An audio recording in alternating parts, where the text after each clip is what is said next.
Hey, everybody. Welcome to Land O Lakers Live. Brian Kamenetsky and Andy Kamenetsky coming to you after Game 3 of the NBA Finals. The Lakers drop a very, very frustrating game, 115 to 104, the final score. Lakers, of course, still lead the series 2-1, still in pretty good shape, I would say, overall, but no Bam Adebayo for the second straight game. No Goran Dragic for the second straight game. Andy, it was a game that I think most people expected the Lakers to win.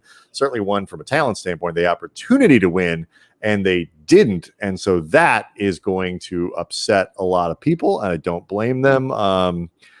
Just because you let a team win, they get back into it, and anything can happen. Anything can happen. Yeah, I mean, you could actually wonder, and we'll talk about this, whether or not some of the people that expected the Lakers to win this game included the Lakers, the way they were actually playing in this game. Also, too, all the people listening to this podcast who expected the Lakers to win and obviously are upset by this, a very good way to deal with those feelings is to eat them. And the way I would recommend eating those feelings is to go over to Delicious Pizza. 2 locations, West Adams area and also Hollywood, and great pizza, great food. You are supporting local business. You are supporting the local business of a massive Laker fan in LA. And if you use the password Cam Brothers, you get 20% off that order. So I advise everybody to just eat your feelings, eat your disappointment over the Lakers in this game. That is my non-medical, but yummy recommendation for everybody. So there you have it. Very good. All right. Everything about this game was just off kilter from the beginning. I don't think there's any question about that. The Lakers were out of rhythm at the beginning. It started very much, I thought, Andy, very similarly to Game 2, where the Lakers were outscored early by the Heat. They were sloppy. They turned the ball over. I think maybe they thought that was a blueprint. Like, hey, it worked in Game 2. We'll do that. We'll come back. Everything will be great. 10 turnovers, I think it was in the first quarter. 10 turnovers in the first quarter, 5 in less than the first 5 minutes. Which is almost like they're trying to set a record. Like LeBron particularly was very sloppy, which he took on himself after the game.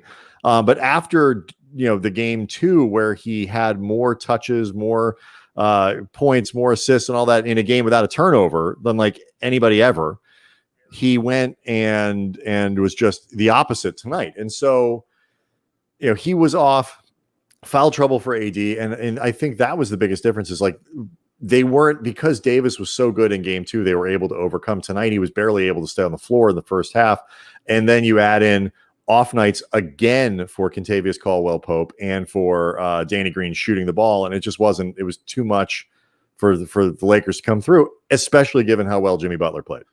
Yeah, I mean, I was thinking about it with the 10 turnovers in the first quarter, and the Lakers gave up 11 points off those 10 turnovers. They ended up finishing the quarter down only 3, which felt, damn near miraculous when you take into account the way they were playing. And in the moment, it felt like, okay, they were sloppy, but they're starting to regain control of this game, and they're eventually going to be okay. And they're, we'd seen them get behind early in games throughout this series. We've seen it actually a few times throughout these playoffs, and the Lakers eventually got control. They took the lead tonight in the second half. Sure, but I'm just saying in terms of the beginning of it. But you still have to account for, with 10 turnovers, that's 10 empty possessions.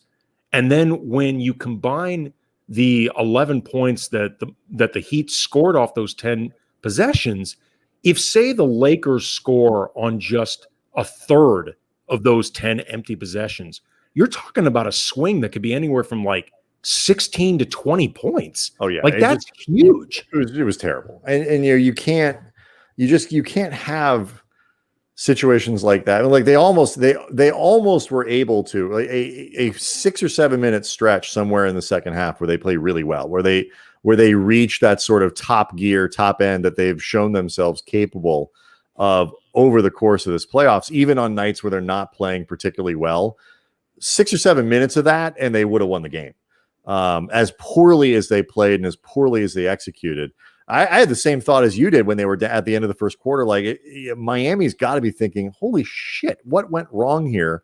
We hit 7 of our first 8 shots. The Lakers turned the ball over 10 times. The 80s in foul trouble, like all this. And how are we only up 3?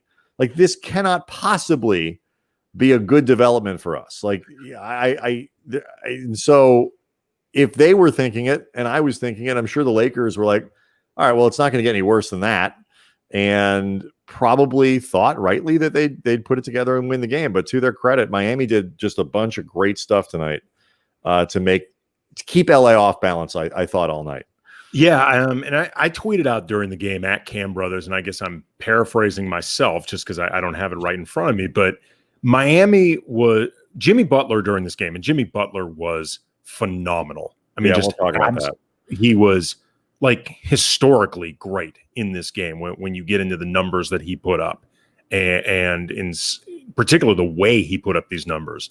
But I tweeted out that Jimmy Butler is playing like a guy that knows he has to put his team on his back in order to win this game. And the Lakers are playing like a team that know that Jimmy Butler has to put his team on his back in order to win. Yeah, and I saw that tweet, and I was like, I think actually what they were thinking is it doesn't matter if Jimmy Butler puts their team on their back. Like that's got to happen, but it shouldn't matter. And tonight it did. Yeah, I mean, I also thought too, and I mean, I guess maybe we can just get into the Jimmy Butler of it right now. Let's do it. Yeah. I thought that they didn't do as good of a job containing him. Not just, obviously they didn't defend him well in the way that he went off in this game. 40 he had, let's get right to it. 40 points, 11 rebounds, 13 assists, 2 blocks, 2 steals, 14 of 20 from the field, 12 of 14 at the line. And he really just took this game over. But I didn't think that the Lakers did a great job defending him. Like I was noticing this, and then I saw Seth Partnow from The Athletic, who is a much better X's and O's guy. We got the confirmation from people who are smarter than us. Exactly, but there's a reason you and I go seek that stuff out, because we want confirmation of things that we see from people that we know truly understand, that element of the game better than us. We're not X's and O's guys, and we don't pretend to be. Right, but I kept noticing and that they were, LeBron started this game on Butler, and it was really fun because a lot of this game, the two of them were really matched on each other for a lot. Yeah, but I would notice that every time that there was a switch coming, the Lakers would end up switching out of it, and without much resistance. And Seth Partnow tweeted out, "What's the point of LeBron guarding Butler if they were just going to soft switch out of it?" Right, and they ended up with a lot of KCP matched up on it. And that thought actually popped into my mind. But then, I'm always wondering, like, okay, is there an element of this that like what's happening on the backside, anything like that I'm missing? Because I was wondering that too. I'm like, why are the Lakers so willing to have LeBron start possessions on Butler, but not end on him? Like, if anything, I would want to try to get the reverse of it.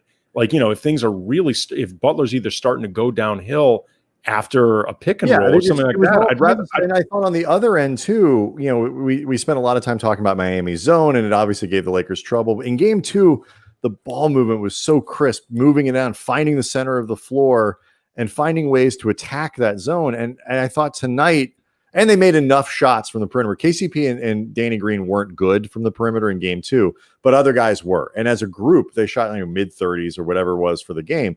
And so I thought, they did a good enough job shooting the ball, and they shot open shots with confidence. And I thought in game 3 on Sunday, tonight as the game went along, they lost confidence in that. Rondo, it was weird. You don't think of Rondo as like a guy who you want to stand out there and hit three-pointers, except that's exactly what he's been doing throughout the playoffs. He's been, shooting with confidence with a strong percentage. And tonight, it felt like the Lakers reached a point of frustration with their offense that they had to, and it sounds weird to say it because nobody wants the Lakers to be standing out there just raining down three-pointers. But I felt tonight like they almost forced the ball into the rim. And so they got the kind of the worst of both worlds, where they weren't getting good shots at the rim. They were letting open shots on the perimeter go in favor of low quality shots, forcing things inside. I thought that was most noticeable with Rondo, who passed up what, open threes that I think he'd been taking throughout the series and making throughout the series. They were disjointed in every way possible offensively. Yeah, and some of that I do think has to do with the foundation that they laid in that first quarter. Like we talked about with the turnovers and Anthony Davis not being there for them. And AD has been as important for them offensively as anybody, if not the most important guy there. I mean, he's been their leading scorer. He's been an incredibly versatile scorer. And he's also been somebody throughout these playoffs that when he's going, there's no answer for him. Like I think more than anybody in these playoffs, there's been no answer for Anthony Davis when he really is feeling it. So when he's not feeling it, the adverse effect for the Lakers is going to be really pronounced. And we saw it tonight. And to their credit, the bench really did their best, I think, to try to make up for AD being off the court or struggling. Kuzma and Markieff Morris had 19 points each. Caruso had 8 points off the bench. The bench, I thought, actually, by and large, did a pretty good job trying to offset that. But, only 15 points from Anthony Davis. It's like half of what you're come to accustom from him. No, it's not. And, the foul trouble, he talked about it after the game, the foul trouble, LeBron talked about it. AD talked about it. That when I think you only played 15 minutes in the first half, like that, it takes you out of your rhythm. Miami, though, I thought was very aggressive on how they defended him, very aggressive in terms of making LeBron's life difficult. Some of those turnovers in the first half were just carelessness on the part of LeBron, which is weird. But the coverages switched, and they again, watching the guys who break down the Mo Keels and the guys who break down the film over the course of the game, like they changed their coverages. They sort of pre-switched a lot of things, and Eric Spoelstra really emptied the bag. And so before we talked about the series, like one of the things we really got into was like, Eric Spoelstra is an advantage for Miami. He's something that, arguably, I think the best coach in the NBA. And so you knew he was going to pull some stuff out tonight. You can't leave anything in the bag when you're down 2-0. And he did.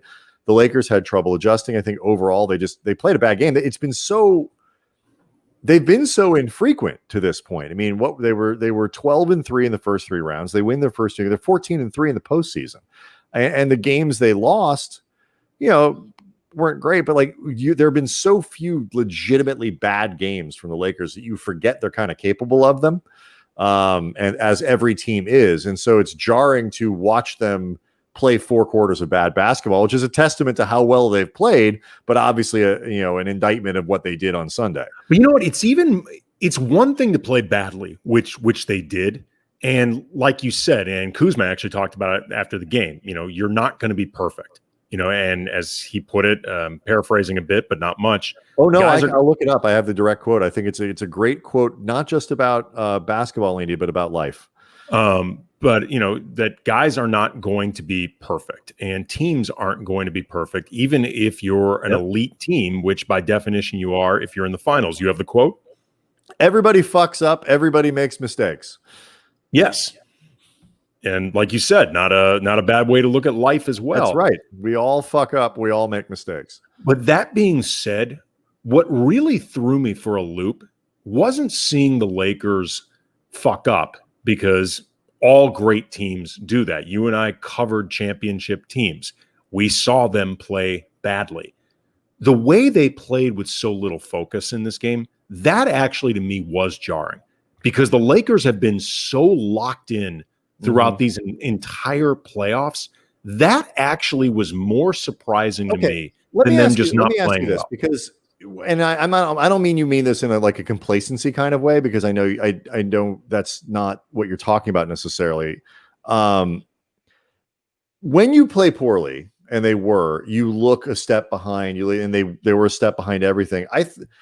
I thought what was jarring wasn't so much that they came out and were initially kind of confused by what Miami was doing. We were a step slow in their rotations. They tried some stuff differently. It happened in game 2. Where I thought it really stuck out was they've been so good at figuring it out and then finding the thing and that allowed them to sustain not just a comeback, but to then pull ahead and to like they couldn't. It looked to me that they were confused that they couldn't figure that out. Like, does that make sense? Yeah, it does make sense, but I think both things can be true at the same time. That's true. I think true, sure. I think they looked surprised that they couldn't figure this stuff out because they're a really smart team. They're a very well coached team, and they're a very talented team. And those three things combined usually lead to figuring out solutions. But they did seem to me to be very unfocused and inattentive, to the details. They didn't come out sharp. And yes, they didn't come out with the type of energy that they typically have, even when they're not playing well. Like, we've seen them start games from behind a lot during this series, but not necessarily looking unfocused. This game to me, I guess like, what's the line between unfocused and confused, unfocused and whatever? Like when either any of those things, complacency, lack of focus, confusion, I mean, it doesn't take much at this level against a good team. And I realize Miami's missing guys, but they're still, a well-coached, well-run or group, and they're going to do it the right way. Like it doesn't take much to fall behind and look. And to be not even look a half step slow, to be a half step slow against a well coached, well executing team. And Miami, you're right. But the attention to detail for Miami in terms of fixing their game plan and executing way higher than the Lakers. I don't think anybody can argue that. Well, I mean, here's the thing about Miami, the situation they're in. They have no choice but to be incredibly attentive. They don't have any type of margin for error. And we even saw that tonight during this game with the Lakers' ability to keep making runs, to keep staying in this game, to briefly regain the lead with them not playing even close to their best. And the Heat having a literally historic performance from Jimmy Butler. I know they ultimately ended up winning by double digits, and they made a big run down the stretch of the game. 2 minutes of the game, they pushed it out. Right, to ice it. But the truth is, though, they couldn't completely put the Lakers away, despite, on balance, outplaying them, and it wasn't close, just because of that talent discrepancy between what the Lakers have right now and what the Heat have right now. Right. Well, it's just, Jimmy Butler, on a night where Butler, and then we can go back to Jimmy now, like, for Miami to win, he's got to be the best player on the floor, which means he's got to be better than both AD and LeBron. It's not good. It's not going to be good enough for Miami if he's just better than one of those two. He's got to be better than both. And tonight he was. And I look, I think, as a basketball fan, if Laker fans can kind of look aside from their obvious rooting interest, and I wouldn't expect anything different. But if you can just look at it from a basketball perspective, Jimmy Butler deserves this game because I still think there's very little reason to worry that the Lakers won't win. Like overall, they might even win in 5. I certainly don't think it'll take longer than 6.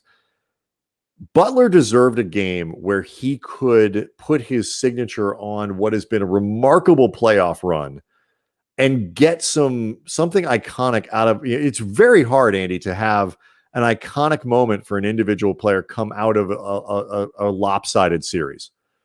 Like if the Lakers win this in 5, doesn't matter how well Jimmy Butler plays in most years, the best player on the losing team in most years, if your team loses in 5, this game 3 will become an iconic thing in the Jimmy Butler catalog or whatever. What it's going to be like? It's going to be like, and I'm pretty sure this was, I think this was 2008. There was the game that LeBron had against the Celtics in, I want to say the Eastern Conference Finals. He had this one just monster game where the Cavs lost, but LeBron was just incredible, like just absolutely incredible. and just didn't have enough around him at the end of the day. Or, I think it may have been against, I think it might have actually been against Detroit. It's one of the other. I'm trying to find this game right now, but LeBron was just unbelievable. And it's one of those games where, while I don't remember the exacts of it, I do remember the actual game because he was just that damn good. Well, LeBron had a series of it. The one of the I forget which year because I'm terrible at that, but when Kyrie and Love are both hurt, and LeBron basically drags that team into a competitive series. Like, people look back at that as one of LeBron's better moments, which again is really hard to do when you're losing the series. And Butler has been so good throughout the playoffs, and for his team to get rolled because the other, Dragic, I don't think is coming back. Adebayo, they're hopeful can play on Tuesday. But, is he going to be diminished? Is he going to be really as good as Adebayo can be? No, and I also think his presence will probably help lock the Lakers in a little bit more. But what we saw tonight from Butler was just as stunning, just as impressive, just as meaningful as what we've seen in these big AD games and the big LeBron games. And I was, means we're all working until at least Friday. Of next week. But if anybody in this bubble deserved a night like this where, everybody afterwards could be talking about him and whatever, it's Butler. And I don't think there's any question about that. No, it's been a really amazing year for him. It's been an amazing playoffs for him. And everything about Jimmy Butler in terms of the narrative leading up to this season with Miami and then where we are right now has just been, it's been fantastic for his perception. I think it's brought a lot of great out of him, in not just in terms of his play, but I think in terms of Jimmy Butler, the person. And I know right now there's this narrative that everybody got it all wrong with Jimmy Butler, and we all misjudged him, and he was right the whole time. And I'm sure there is some element of truth to him being right about the idea that the Bulls and the Timberwolves and the Sixers all had major issues in the way that they were being run or the culture there. But at the same time, broadly dysfunctional. Right. But at the same time, though, I also think there's an element of Jimmy Butler not truly being ready for this, on top of not being in the right place until this year. And like, if you listen to a guy like Nick Friedel from ESPN, our buddy, who has covered Jimmy since his rookie year in Chicago, he'll say that Jimmy wasn't always ready to lead like this, like to be the guy.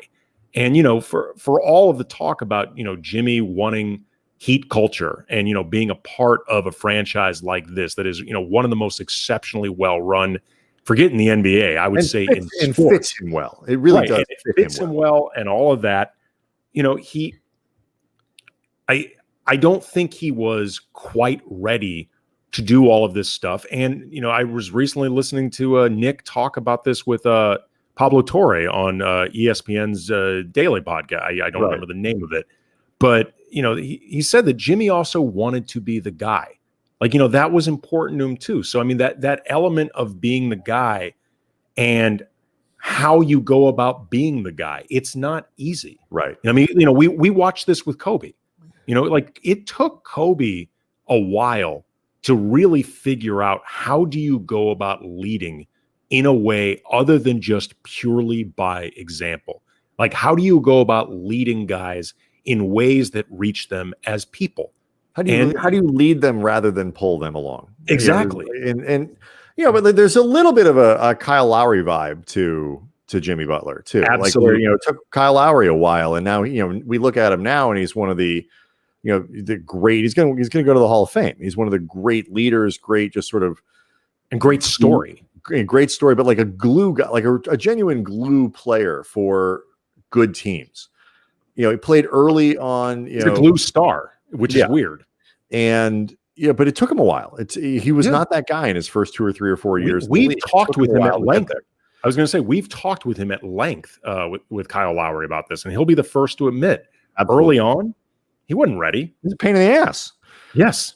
And so it's just one of the things that makes sports fascinating is guys can be bad messengers for the correct message. Chicago can be a dumpster fire in terms of culture. Minnesota can be a dumpster fire in terms of culture. Butler is not the first person to point out that as talented as Embiid and Ben Simmons are, there are aspects of their personality, the way they approach the game, the way that are not what you need out of your true franchise guys. Like, Embiid, I love Joel Embiid. I mean, I love watching the guy play. I just think he's a great personality. Like, there are aspects about how he approaches stuff that just aren't serious enough. Like how he conditions, about talks a lot about doing the stuff and isn't quite as good yet at doing the actual stuff. And I think for somebody like Jimmy, that just becomes tiresome. Up to a point. But that doesn't mean he's handling it right. But then you get to a place like Miami, where none of those things are ever a problem, ever. Even if the talent may not be there, but like the ethic always is with Spo and all, and it's perfect. Like if he'd played his entire career in Miami, we'd have a completely different conception of who Jimmy Butler is. Well, I mean, that's in part why Dion Waiters, it being such a disaster that last year at the Heat, was so noteworthy. It's not just because some of these stories were very Dion Waiters-y and, like the edibles, the jokes write themselves. It's because it was happening with the Miami Heat. And that's the type of organization that stuff like that you just don't expect to happen with. It's like when Kawhi Leonard, the Lakers for a while were a team where you had those sorts of expectations. And when players couldn't or wouldn't fit in or didn't work out in the way you would expect, I mean, that's part of the reason the Dwight thing was so jarring. Is because it didn't wait. Why is of course the stars come and the Lakers culture and the winning and all that, it molds people and it didn't work, and that's part of the reason the whole thing was so jarring. Yeah, but I mean this year has been really, if you're somebody that enjoys basketball, if you're somebody that enjoys stories, and also if you're somebody who enjoys, like Jimmy Butler to me plays. I tweeted this out. He reminds me of a more energetic and engaged James Harden because they've got similarities to their game, but I find Butler's so much more enjoyable to watch. I think in part because he's so invested in all elements of the game and plays so damn hard on both sides of the ball, and he's so much more engaged as a leader. Like James Harden, as great as he is, I've never bought into him as a leader. I preface this by saying a lot of this is from a distance. I've talked to a couple people around the Rockets, but we're not there day to day. We don't cover the Rockets. Right. A lot of this is, my own perception combined with talking to a couple people, but James Harden seems so aloof as a player, as a personality, and it feels like as a leader. And Jimmy Butler isn't like that. Even when he goes overboard, even when at times he's been too much, or maybe not even the guy, not even at the level that he pictures himself at, you can never accuse him of not being engaged. Like even if he's doing the wrong stuff, he's doing the wrong stuff at 100%. And I think this is actually a great way of putting it from the kid, Jimmy, the decaf version of Russell Westbrook. I can sort of see that, although he's caffeinated. Oh yeah, face coffee, $20 a pop. But it's just been really fun to watch. It's been really enjoyable. Let's talk a little bit about, before we get going here. Let's talk a little bit about if you were to worry about the Lakers, if you were to come up with scenarios where, what would they be? I mean, there's always the obvious. If you don't win tonight's game, you don't win Sunday night, you have a chance to go up 3-0. You come back Tuesday for game 4. LeBron, twists a knee or twists an, like somebody can get hurt. The more you have to play, the more. That's why LeBron said in closeout games, I am as desperate to close them out as they are to keep the series going because I don't want to keep playing games. It's bad. The other thing I think you look at it, Danny Green's health is clearly a problem. Yes. That's part of the reason J.R. Smith played at all on Sunday, and nobody wants that. Except JR, but nobody else wants that. And can we talk quickly had another about bad night from the floor. we talk quickly just with JR? We'll get back to it. Okay. I just want to finish this thought. Those guys together in the last 2 games are 4 of 26 from 3-point range. That is not going to do it. And if Green, who looked like a genuine old person tonight, and, when your hip hurts, that's what you look like. Trust me, I know. That if KCP's not shooting the ball well and Danny Green can't really play or is just kind of immobile through no fault of his own, they don't have a lot of other alternative. It's not like they've got other dudes that they can go to. So, if you're looking for reasons to worry, if those guys don't get better, they don't have a lot of alternatives. They win, they probably win anyway, and they should win anyway, but that's something maybe to worry about. Yeah, I mean, injury is the biggest reason that I'm disappointed by the Lakers. I feel like, if nothing else, not approaching this game the way they should have, and I think you can make a good case crapped it away. It's not that I'm worried about, giving Miami confidence or, second life or anything. This team is wired to be confident. You can see from the way they've approached this game. You can see from the way they've approached this whole series. They're not a flip the switch team. They're not a complacent team. But they're not afraid. Like, they're going. Are you talking about Miami or the Lakers? No, I'm talking about Miami. Oh, I thought you meant the Lakers. I was like, no.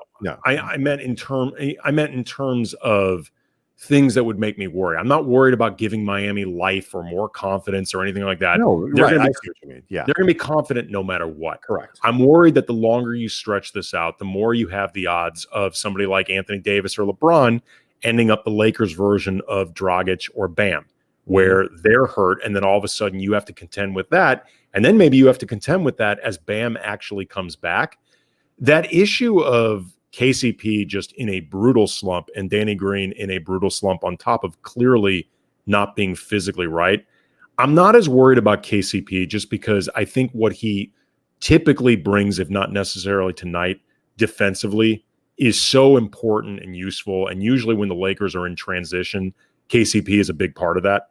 So I think he can find ways to make this work, even if his shot isn't falling. And, KCP's streaky, which means the next game he could be 4 of 6 from behind the arc. I mean, right. It can happen. Danny, though, is a health issue. And they may have to consider other options, whether that means actually giving Talen Horton-Tucker, those 5 minutes that went to JR or 8 minutes, something like that, going with a shorter rotation that just basically you try to offset Danny's presence along the wing. At that point, you're just playing because Green played. I think they're like you're saying, like the worry is that the 17 minutes that Green played tonight have to go down to either 10 minutes or 0. Like, I mean, right. If he reaches a point where he can't play more than 10 minutes, he probably can't play at all. Right. And so now you're pulling him for the lineup entirely. Dwight Howard's only getting 15 to 20 minutes a game at the most, just because of the way the series works and the matchups. So now you're really talking about if Green can't play, what amounts to a 7.5 person rotation, which is not at all how the Lakers have played all year. No, and it's not the way Frank Vogel wants to play. But, Dion Waiters, I assume, still isn't healthy because he hasn't been active for these games, I don't believe. THT has not played at all. JR in the minutes that he's been out there has not looked good. He was +1 tonight. What are you talking about? Oh, my God. That corner three that he so desperately pushed himself towards to close the half. What are you complaining about? See, this drives me nuts. Everybody's like, look at the analytics, look at the stuff. What are the best shots in basketball? What is it, Andy? It's the corner three, damn it. And so JR knows that, and he is aggressively seeking out the best shot on the floor. It is true. I've always referred to J.R. Smith as an analytics wonk. So, That's exactly right. That does make sense. I mean, nobody digs more into those stats. Nobody is more of like a Hollinger enthusiast than J.R. Smith. So I guess maybe I am being a little too hard on him. He's really playing those advanced numbers. That was amazing. But I think the point is, like, if you see JR on the floor, it gets to some of the issues that we had talked about earlier in heading in the bubble and as the playoffs were beginning. Like, the Lakers do have limits to their depth. Like, if they don't have a lot of plan B, plan C, plan D, plan E, particularly along the wings. Right. It's LeBron and AD play really well. You get enough from the other guys. And obviously it has worked really well. Even with Sunday's loss, they are now 14-4 in the NBA playoffs. That's really good. I think at some point they're going to end up 16 and something. And that's obviously as good as you can get. But, on nights where it doesn't work, and AD was a minus 26, I think, tonight in 33 minutes, which is jarring to look at. 33 minutes, 26. Yeah, minus 26.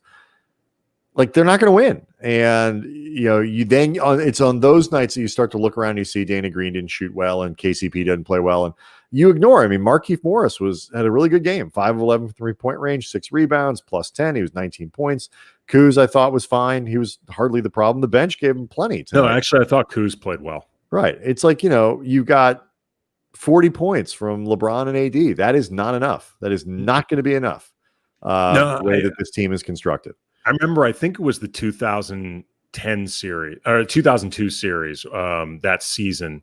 And it was one of those rare times where Kobe and Shaq were on the same page. And the page they were on was the rest of you guys aren't doing enough. And I think it was Brian Shaw said something like, well, we're expected to get about 100 points a night. And all of us combined have the opportunity to put up about 40. So the rest of it's up to you. Basically this is the setup you guys want. Yes. So you guys have to put in about 30 each because the rest of us combined can't do much more than about 40. Realistically speaking, you're exactly like tonight. You're not going to get much more. Like the Lakers, the bench. Some of those shots come late, and Kuz hit a late 3 and whatever. But like those guys took Markieff Morris, and I don't know how many more games you're going to get where Morris and Kuzma combined to take 26 shots. Like that's not normal, and it's only because AD took 9. Yeah. By the way, just want to say Markieff Morris has been really good these last couple series. I mean, like he doesn't get as much attention because everyone focuses naturally on LeBron and AD first and then playoff Rondo. And then, what's Kuzma been doing? And, Caruso, the internet hero, the GOAT. But low key, Morris has been really good. Like he's really been a solid role player. Like he wasn't good when they got him. No, he wasn't. And I think some of that may have just been, he'd barely been with the team. But these last couple rounds in particular, he's been very good. Somebody, and this sort of gets to what we were talking about before. Sorry, I'm on the wrong screen. Trying to put up a chat on the wrong screen. This from Roberto Jones. Is Dion Waiters out for the series? And medically, I don't know the answer to that question. In terms of coaching trust, I don't know the answer to that question. But I'm guessing the answer is yes to both. Is out for the series, and that gets what we were talking about before. There aren't a lot of alternatives out there. I don't want them throwing Dion Waiters out after not playing. That is a truly break glass in case of emergency sort of option. Well, I mean, he hasn't been active, right? And so where the Lakers need to be better on a night like tonight, in Game 3, where they're not functioning offensively, so just have to be tighter defensively. Miami did some stuff tonight that got them a little bit confused. They gave up too many easy shots, like backdoor cuts and drives down the lane where the rotations were there. Slip screen action that they weren't covering. They were a step slow on everything that Miami was doing on both sides of the floor. I suspect they will not be a step slow on Tuesday. I would expect them to come out on Tuesday and win. I mean, are they going to run Miami off the floor? Probably not. It's not supposed to be that easy. But I think they'll win, and I think they'll win the series in either 5 or 6 games. It just looked like they had a chance to do it in the most simple and clean and dominating way possible, where you don't ever allow the opponent an opportunity to think they have a chance to win the series. They obviously didn't take advantage of that tonight. And so in doing so, there's danger. It's a low-level danger, I think, but it's still there. Yeah. I mean, it's like probabilities. If there's a 20% chance of something happening, obviously the other 80% is a larger it's a better bet. But pitchers get hits. Like that's essentially what we're talking about sometimes. Like, 220% doesn't sound, but like it's not, you don't sit there and go, oh my God, Clayton Kershaw got a hit. He's like a 200 hitter. Well, I mean, look, if you were told this activity has a 20% chance of killing you, but an 80% chance to net you $10 million, you might choose to go after the $10 million, but that 20% is going to make you think. There's a 0% chance I would do it. Sure. But I'm just saying, I mean, there are plenty of people who would say, screw it, I'm going to take the 4 out of 5 chance. But you're still going to think it over, if nothing else. Lisa Y16 asks, you think AD and LeBron were okay tonight? LeBron left the court without waiting for AD like he usually does. I think apparently LeBron walked off the court like 10 seconds before the game was actually over. 10 minutes would be a big deal. You shouldn't leave. And this happens. This is not an uncommon thing where the player will walk. It's not like they were in not like the last possession was like meaningful. They were down at that point with 10 seconds left. They were not going to come back and win. They were 11 points down. But when a player leaves the floor early, everybody notices and makes a big deal out of it. Bill Plaschke asked him about it it kind of came up. They're fine. AD and LeBron are fine. LeBron was visibly frustrated at how he was playing, how the team was playing, and he walked off the floor 10 seconds before it was over. I don't think it's anything. He did stop, if it makes people feel better. He did stop to make sure that the Lakers did have 5 players on the court before he finally walked off. Like, oh, he did? He did. Oh, yeah, he double checked. He's about halfway through the hallway. And I could see he was looking back. Then he's like, okay, they subbed in someone for me. I'm going to keep going back to the locker room. But he did at least check. I mean, I tell you, I so didn't notice it. I thought he was still on the floor. I thought he was like one of the 5 guys on the floor and just walked off. That's what I thought happened. There had been like a stoppage. I mean, I absolutely 100% didn't notice because they were down by 11 with 10 seconds left, and I would pretty much clocked out at that point. Yeah, I full disclosure, I had to try to time walking the dog with getting back to prep for this. So, I was also preoccupied during that moment. You have to jump at these opportunities while you can. It's dark out. I'm not going to let my wife walk the dog while it's out dark. Look at you. It's one of the rules. Yes, I'm very protective. Plus, people don't mess with me. They're fine. Don't worry about that. The kid from NYC, Cam Brothers, promise if Jared Dudley scores 30 points the next game, free delicious pizza for all their followers. Okay, here's the thing. Remember how you just talked about probabilities, Andy? Mm-hmm. Like, if you told me there's like a 1% chance of this, because there's no upside in here for me. It's not like we get, but you guys will get 50 grand. In which case I'd be like, okay, I would make that trade. We have like 50,000, I don't know, like close to 50,000 Twitter followers. Yeah. Free pizza for all of them, which are robots. Like these are actual real people. Yeah. Shout out to all of you. And right. I don't think shout out to all the non-bots. I cannot make that promise. Who can is Mike Ross, who is generally in the chat room somewhere. So you guys can ask Mike if he'll do Actually, he is, and this is his response. Easy, brothers. That is all right. So I guess that's a no, but you still can get 20% off if you use Cam Brothers as a password at both locations, Hollywood and West Adams. We saw tonight somebody tweeted out like the Lakers made a run as soon as the delicious pizza arrived. Yes. I forget who it was, and it looked spectacular. Yes, they apparently needed to order more. Yes, because it didn't last. But don't blame the pizza. It wasn't the pizza's fault. No, again, 20% off, 2 locations, Hollywood, West Adams. You are supporting, as we have always said, a massive Laker fan. He's in the damn chat right now. That's right. He clearly is a Laker fan. Deion Waiters on the floor. He is here among us. You any final thoughts? Anything you're thinking about going into game 4? I do want to bring up before we go this petition that is circulating. Whose petition?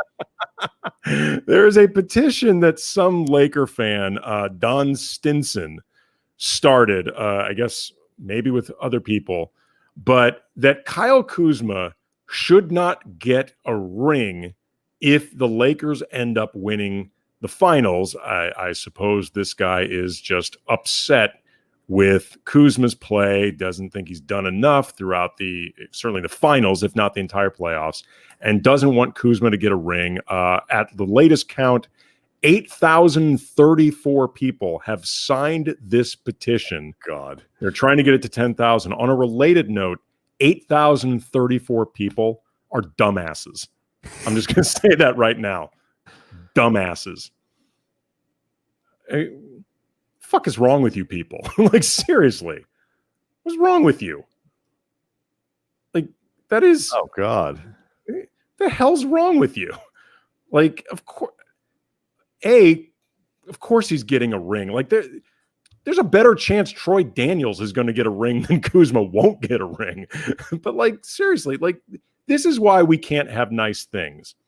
Also, too, what I do find very funny, though, about this petition is that change.org, which is usually reserved for important things. Well, this is, who gets a ring is important. Kuz was asked about it tonight. I hadn't looked. I had no idea this was a thing until Kuz was asked about it, and his response was, "I don't give a fuck." Yeah. Which, by the way, is 100% the correct answer. As he said, I dyed my hair blonde earlier this year. You think I care what people think? Which probably, by the way, is one of the reasons this guy started the petition. Right. But that's just stupid. As you said while we were talking about this before the show, Troy Daniels has a better chance of getting a ring with the Lakers than Kuz has of not getting one. Yes. I mean, of course, that's just dumb. I mean, why are you yelling? Why are you picking on Kyle Kuzma tonight? Well, this is one of his better games in the postseason. This petition was actually started before tonight, so maybe there will be a petition by this same guy to get people to unsign his current petition. This is why I don't sign petitions. This is why I don't. Like, if you find if you ask me to support your charity and I see you on the street, if you ask me to sign your petition, my answer is always going to be, give me some information. I'll go home and look it up, because I'm not just signing your petition on the street, because your petition might be really stupid like this one, and then my name is on it. Like, and you might describe it in a way that makes it sound totally honorable and really legit, and then I get home and it's like, I signed the Kyle Kuzma doesn't get a ring petition. Well, I can tell you right now, equivalent thereof. This one is not worded in a way that you would find persuasive. No, I will now that I've read it. All right, game 4 is Tuesday. Always read shit before you sign it, people. Just read stuff. Remember, the internet's forever. They'll find you on this thing. Yeah, read things. So game 4 is on Tuesday. Neither Kamenetsky brother is particularly concerned about this series. Having you lose Tuesday, you got a problem. But they say, Andy, the series doesn't start until you win on the other team's home floor, and so neither team has done that yet. No. So the series technically hasn't started yet. Yes, although I believe it has. Yes, it is 100% started. Otherwise, what the hell are we doing? No, I'm not. I hate that expression. Yeah, I'm not terribly worried about any of this. Like I said, I look at it more as a squandered opportunity than something to particularly worry about. But you know what? Weird things can happen. Right. That's why you play the game. They raised their percentage chance of losing this series from like 10% to 20% tonight. And that's still pretty low odds they're going to lose it, but it's higher than it was. And so it's important they go out and win game 4. That is a legit thing. Don't be doing stuff that's going to extend this series to let even more weird things happen. Go out and win game 4. Then if you lose game 5, fine, but like, take that 3-1 lead.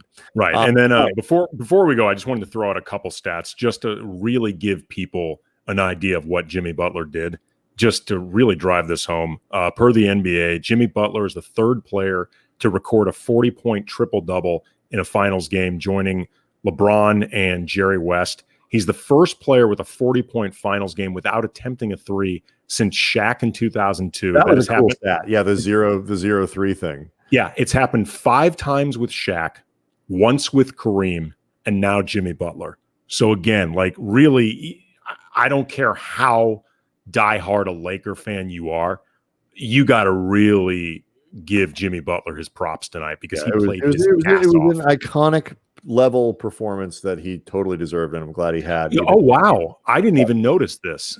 Oh, Jimmy had no fouls. I did not notice that. That's wow. It's right up there with what LeBron did in game 2, where it's like, he did all of those things without a turnover, that incredible game without a turnover. So Lakers lead 2-1. We will be back on Tuesday night with our, typical late night happy hour show. Guest on Tuesday, though, is Harrison Sanford. He's going to join us for at least part of the show. So we'll be wire to wire basketball on Tuesday. He's the co-host of Night Happy Hour is going to be Josiah Johnson. So that's tomorrow. Will be a super fun show. We got a great slate of guests this week, all week on the Late Night Happy Hour. Wednesday night, Steve Mason. Thursday is Big Waz Langray. And Friday, Clinton Yates is hopefully going to be able to join us. So it's going to be a great week on the Late Night Happy Hour. Go to Delicious Pizza, 2 locations, West Adams and Hollywood. Tell them the Cam Brothers sent you. We'll see everybody tomorrow night on Late Night Happy Hour. See ya.